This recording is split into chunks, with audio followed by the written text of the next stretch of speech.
1975, inside Kodak's headquarters. A 24-year-old engineer walked into a meeting carrying a machine about the size of a toaster. It took 11 seconds to capture a single black and white photograph. He placed it on the table and demonstrated what it could do. The people in the room understood exactly what they were looking at: the world's first digital camera. But instead of celebrating it, they reportedly told him not to show it around. This wasn't a company that failed to see the future. This was a company that built the future and then spent years protecting the business it was about to replace. This is the story of Kodak. By the mid-1970s, Kodak wasn't just successful, it dominated photography.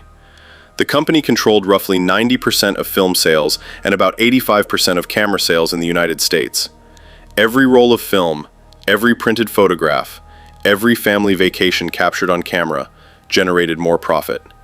Film wasn't simply one product, it was the business that kept Kodak at the top. So when engineer Steven Sasson introduced his digital camera prototype, it represented something much bigger than a new invention. It represented a future where people might no longer need film at all.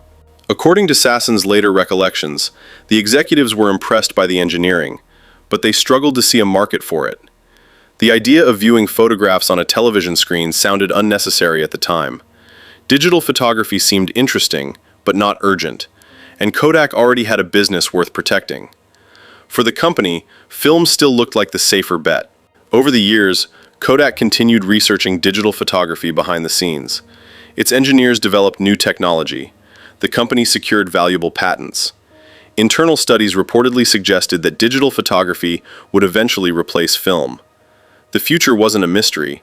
Kodak could see where photography was heading. But changing too quickly also meant risking billions of dollars from its film business. So digital innovation moved forward, carefully, and much more slowly than it could have. While Kodak hesitated, other companies kept moving.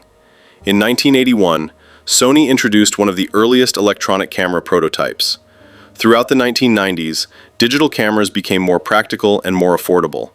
Consumers gradually began moving away from film. Kodak continued earning money from its patents, while still promoting traditional photography. Then smartphones arrived. Almost overnight, the world stopped carrying separate cameras. Digital photography wasn't just growing anymore, it had become the standard. Kodak eventually entered the digital camera market, but by then, the advantage it once had was gone. Companies that had started much later were now leading the industry.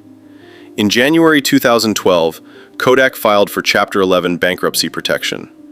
The first digital camera, the one Steven Sasson built back in 1975, is now preserved in the Smithsonian Institution.